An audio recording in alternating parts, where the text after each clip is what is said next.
नमस्कार दोस्तों, आज मैं आपको चाइल्ड साइकोलॉजी के कुछ प्रश्न आपको हल करवाने वाला हूं और ये सभी एग्ज़ाम्स के लिए महत्वपूर्ण हैं, चाहे वह एमपी टेट के लिए हो, सीजी टेट के लिए हो या सीटीईटी के लिए हो।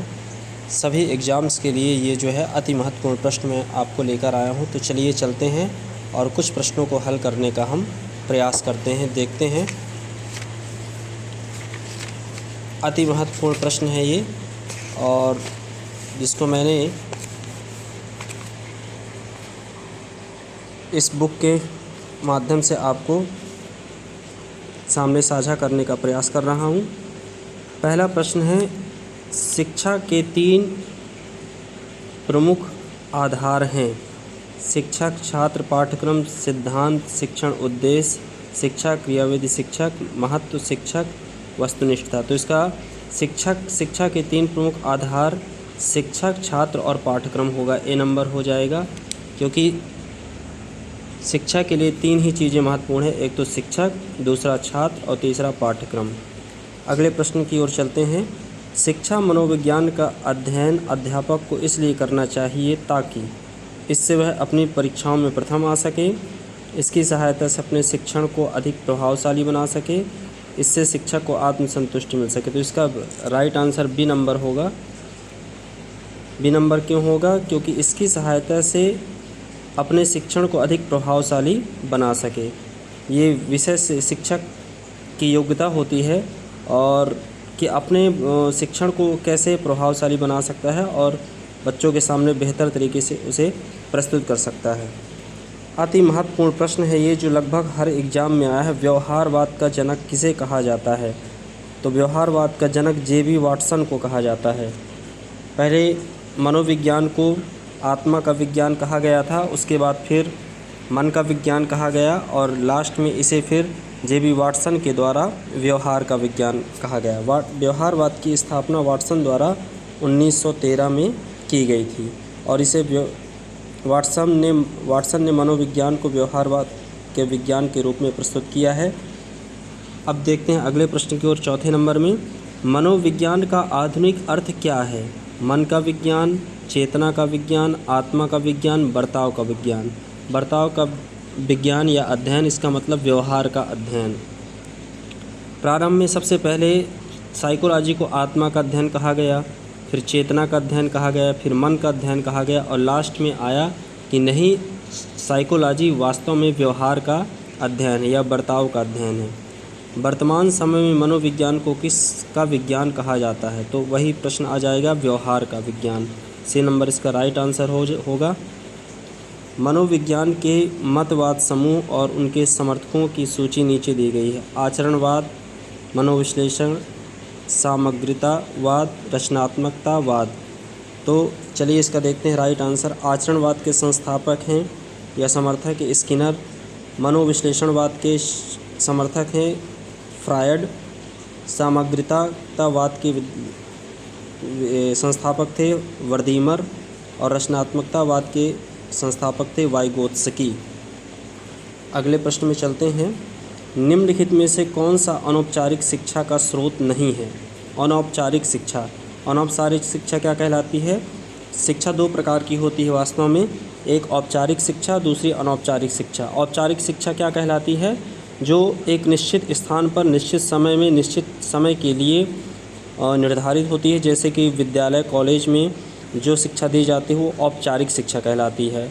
और अनौपचारिक शिक्षा जो हमें कहीं से भी शिक्षा मिल जाती है उसे अनौपचारिक शिक्षा की श्रेणी में रखा जाता है। तो चलिए इसके विकल्प देखते हैं। अभिभावकों द्वारा, इसमें पूछा अनौपचारिक शिक्षा का स्रोत नहीं है, तो अभिभावकों द्वारा दी गई शिक्षा ये है कक्षा शिक्षण के माध्यम से दी जाने वाली शिक्षा, ये औपचारिक शिक्षा। इसका राइट आंसर बी हो जाएगा। इसका राइट आंसर बी ही है। अगले प्रश्न में चलते हैं। 8वां नंबर में, एक स्वस्थ शरीर में स्वस्थ मन का बसना किसने परिभाषित किया था? तो अरस्तु ने कहा था कि एक स्वस्थ शरीर में स्वस्थ मन का निवास होता है। इसका राइट आंसर डी नंबर हो जाएगा, अरस्तु। एक स्वस्थ शरीर में स्वस्थ मन का विकास होता है। अस्तित्ववाद के अनुसार शिक्षा का प्राथमिक उद्देश्य है संसार के विषय में सृजनशील जागरूकता के विषय में एक व्यक्ति को तैयार करना जो स्वयं निर्णय लेता है, साझा विश्वास, अनुभव से प्राप्त तर्क का विकास। तो अस्तित्ववाद के अनुसार शिक्षा का प्राथमिक उद्देश्य है एक व्यक्ति को तैयार करना, दूसरा नंबर बी नंबर इसका राइट आंसर हो जाएगा। एक व्यक्ति को तैयार करना जो स्वयं निर्णय लेता है। शिक्षा एक पुनर्गठित और पुनर्निर्मित अनुभव है जो होता है औपचारिक, अंतराल, अनौपचारिक, निरंतर। तो इसका शिक्षा जो है वास्तव में माँ के गर्भ से प्रारंभ होती है और जीवन पर्यंत तक चलती है जब तक कि व्यक्ति की मृत्यु नहीं हो जाती। तो शिक्षा एक पुनर्गठित और पुनर्निर्मित अनुभव है जो होता है, निरंतर चलने वाली प्रक्रिया है। अगले प्रश्न में चलते हैं 11वें नंबर में। व्यवहारवाद निम्न में से किस व्यवहार के अध्यापन पर बल देता है? केवल आंतरिक व्यवहार, केवल बाह्य व्यवहार, दोनों आंतरिक एवं बाह्य व्यवहार, इनमें से कोई नहीं। व्यवहारवाद निम्न में से वास्तव में केवल बाह्य व्यवहार में बल देता है। आंतरिक व्यवहार के लिए अध्यात्म जगत की दुनिया में जाना पड़ता है और व्यवहारवाद ये मानता है कि बच्चे का बाह्य व्यवहार जो है बाहरी परिस्थितियों के साथ जो सामंजस्य बनाता है वही व्यवहारवाद कहलाता है। अगले प्रश्न 12 नंबर में चलते हैं। किस मनोवैज्ञानिक के द्वारा प्रथम मनोविज्ञान प्रयोगशाला स्थापित की गई थी? तो इसका राइट आंसर बी हो जाएगा, विलियम वुंट। अति महत्वपूर्ण प्रश्न है जो कि कई सारे एग्जाम में आया है। HPTT टेट में आया है, हरियाणा टेट में आया है, बिहार टेट में आया है। किस मनोवैज्ञानिक के द्वारा प्रथम मनोविज्ञान प्रयोगशाला स्थापित की गई? तो विलियम वुंट के द्वारा। अगला प्रश्न, वुंट ने मनोविज्ञान की कार्यशाला कब शुरू की थी? तो 1879 में इसने स्थापित की थी। यह परिभाषा किसकी है? मनोविज्ञान शिक्षा का आधारभूत विज्ञान है। मनोविज्ञान शिक्षा का आधारभूत विज्ञान है।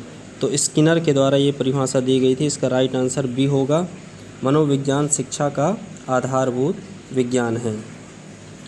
अगला प्रश्न 15वें नंबर में चलते हैं। शिक्षा मनोविज्ञान सहायक है अनुशासन में, बाल विकास के ज्ञान में, मूल्यांकन में, सर्वांगीण विकास में। तो शिक्षा मनोविज्ञान वास्तव में सर्वांगीण विकास के लिए मानी जाती है।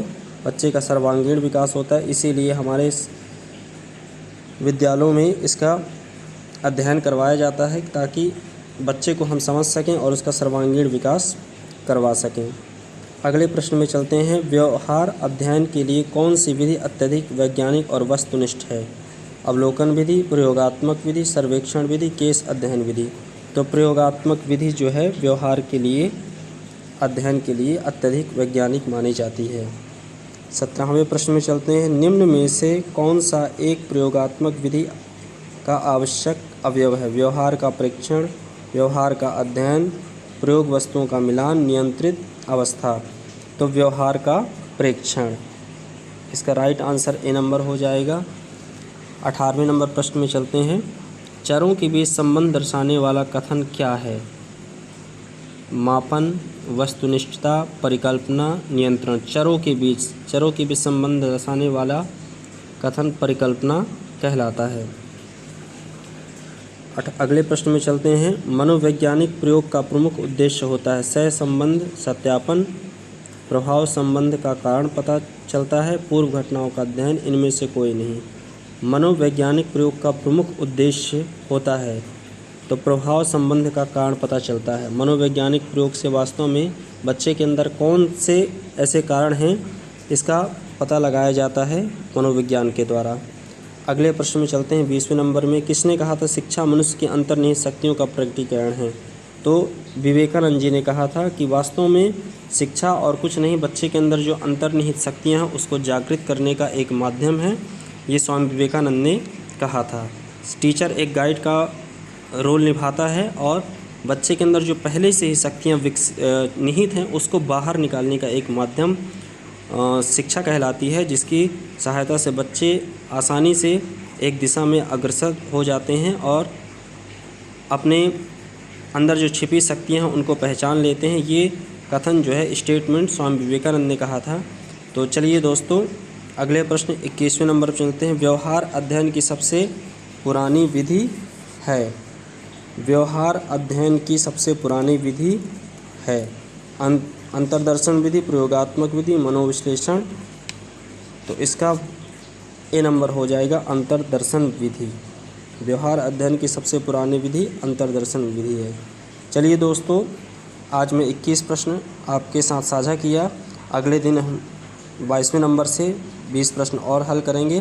तब तक के लिए आप सबको धन्यवाद।